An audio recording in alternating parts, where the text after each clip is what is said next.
There is a lot of scrambling in MAGA right now to defend Donald Trump as he breaks one of the biggest promises of his campaign, that there would be no new wars under his administration. And more than anyone, JD Vance is the most panicked because he projects himself as this anti-war conservative, but of course he has to align with dictator Donald. He has to align with his boss. And in doing so, not only has he humiliated Trump as he kind of squeams his way through questions, but he's humiliated himself as he lies about what was a failure of an operation that Donald Trump launched on Iran, and that happened on Fox of all places. We're going to get into it all and how JD screwed himself and Trump, but before we do, I want an important breakdown from our friends at MSNBC, Nicole Wallace, detailing how Donald Trump screwed his own plan from the start.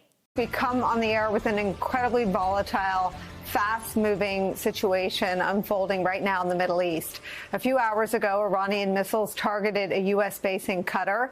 It is home to 10,000 U.S. military and civilian personnel.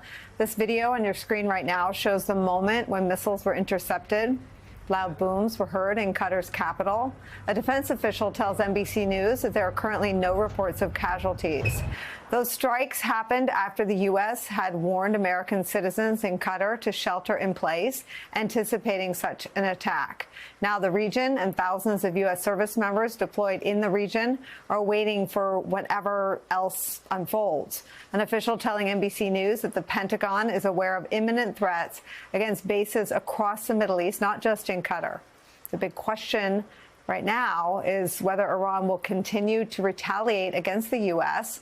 and whether Iran's nuclear program is crippled but still viable after those Israeli and U.S. airstrikes. There is brand new reporting on just how we got here so quickly that raises even more questions on how Team Trump is going about handling delicate, fragile, important, and consequential decisions regarding U.S. foreign policy as this crisis unfolds in the Middle East. That new reporting in the New York Times reveals that Donald Trump was influenced, seemingly first and foremost, by Fox News, obsessed with looking like a winner in their coverage, and a Pentagon that scrambled to contain any possible damage to the operation that Donald Trump's narcissism could cause. As one official tells the Times, quote, the president was the biggest threat to OPSEC. That means operational security that the planning faced. Wow.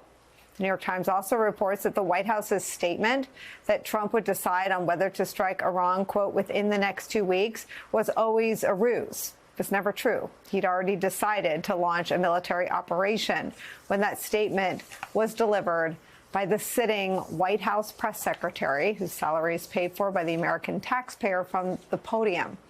But that 2-week statement had the effect of, quote, cleaning up a mess, the telegraphing of the attack that was partly of the president's making, end quote.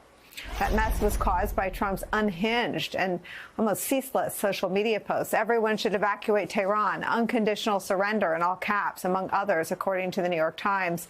Those posts, quote, generated angst at the Pentagon and U.S. Central Command, where military planners began to worry that Trump was giving Iran too much warning about an impending strike. They built their own deception into the attack plan, a second group of B-2 bombers that would leave Missouri and head west over the Pacific Ocean in a way that flight trackers would be able to monitor on Saturday.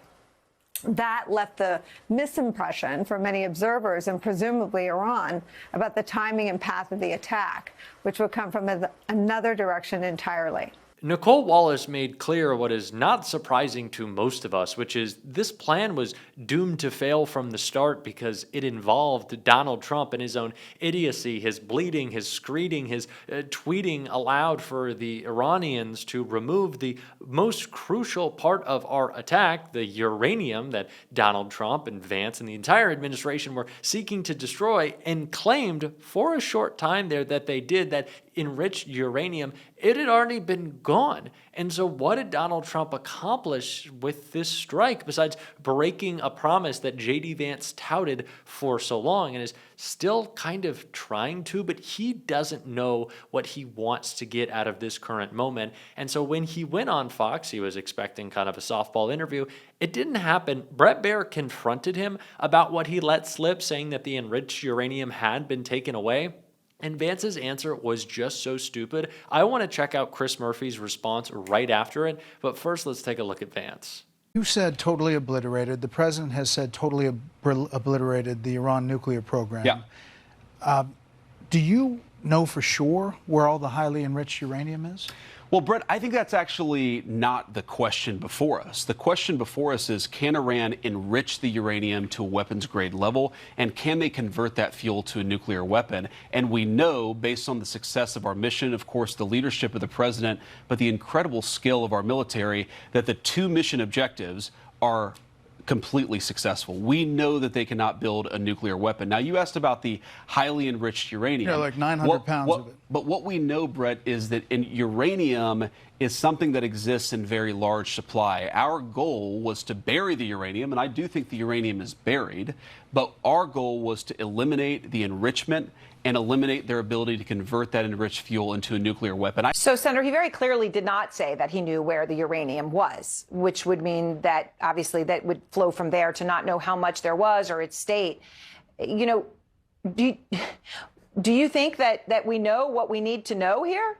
Well, again, I mean, we'll know more in the Senate tomorrow, but yes, that looks like a deliberate dodge. It does appear that the administration knows that it did not, in fact, eliminate all of, and maybe not even most of, their enriched uranium. Yes, if you have damaged some of their equipment that allows for you to continue to process and convert that uranium, there is a temporary benefit, but equipment is just equipment. It can be rebuilt. And what we have really done here is empower the Russians, because the Russians have always hinted at being more deeply allied with Iran and perhaps a nuclear research component to that alliance. If Russia decided it was going to help Iran rebuild their nuclear program, we wouldn't be setting them back years. We would probably only be setting them back months. And at a moment when we really don't want to give Russia and Vladimir Putin any more leverage, we've handed them some pretty substantial leverage because the uranium's still there.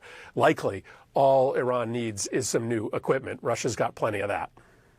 So Senator Murphy really just hits the nail on the head there. JD doesn't know what they wanted out of this mission, maybe because he was out of the loop, but maybe because he didn't want it in the first place. I don't trust JD Vance on anything, but it does seem like he did want to hold true to that promise that Donald Trump's administration wouldn't be starting any new wars. But of course, Donald Trump is going to break all of his promises. So you were fooled once again, JD. But this was not a successful strike. You can't frame it as that. You cannot continue to reframe what Donald Trump wants. This is all MAGA does, is move the goalposts. First, it's no new wars, but then this isn't a war, but then this is a war, but it's Donald Trump's correct war. JD Vance even said that the presidents of the past were idiots for how they failed in the Middle East. And what has Donald Trump done? Just that. And JD couldn't squirm his way out of the question. And I'm surprised Brett Baier even took it that far, but good for him. But this is not the only example where we see, of course, the contrast between Trump and the stooges around him. Vance is trying to maintain his political future and maneuver himself best he can, but some aren't being as subtle as JD. And Tim Miller broke down on MSNBC with Nicole Wallace just how Thomas Massie is making it very, very clear how much he opposes Trump. I think that is potentially...